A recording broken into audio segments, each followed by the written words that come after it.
Let's answer a few questions. First one today is from Mila. Mila says, what's the closest you came to dying that you are aware of?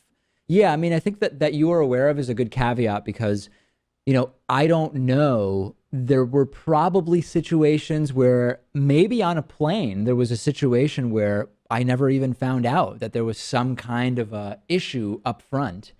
And it was closer to a plane crash than anybody ever knew. I don't really know. I mean, my guess is if there was almost a plane crash, I would have noticed something from sitting on the plane, but maybe not. I don't know. And plane crashes are very unlikely, but have you ever been into a car accident of some sort?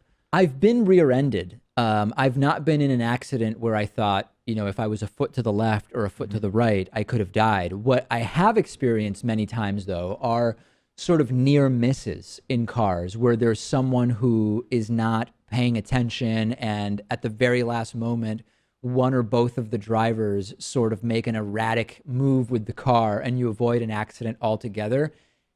It's hard to imagine that it would have been nothing or death, right? More likely it would have been nothing or an accident where you might have been somewhat injured. There's this one thing I remember where I was, I think, about 10 years old.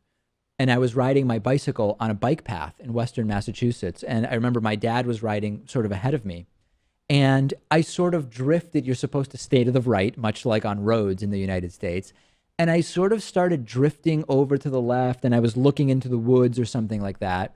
And then like a big time, like a big biker, like an athletic biker that bikes fast came by and he came so close to me that his shirt sort of rubbed against me. I mean, that's how close we were.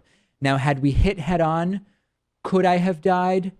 I don't know. I guess it's relatively unlikely. A bike head-on collision, it's unlikely that it would kill you, but it was pretty scary. Right. I mean, biking in cities, it's looked at as the more healthy green option. Yeah. But I mean, I used to do the same thing in Washington, D.C., and my concern was always that I was going to get car doored. Yeah. That someone, while I was going through the bike lane, would all of a sudden open their car door and I'd go flying and maybe even into traffic. Yeah. So that is a concern. There's another approach to this, which is if you consider the conditions that prior to vaccines and antibiotics people used to die from. I used to have sinus infections, bacterial sinus infections, pretty frequently when I was like 18 to 24.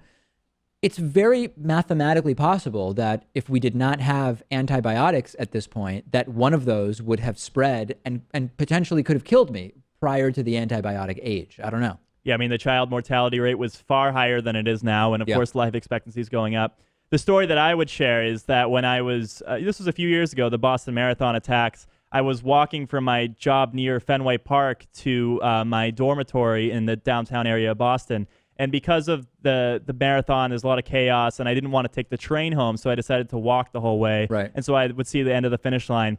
I walked by the finish line at the race time where it was like 3 hours and 50 minutes. And I learned later that the bombs went off at 4:09. Right. So, I don't want to say this as if I was in any sort of imminent danger because only a few people actually passed away from this.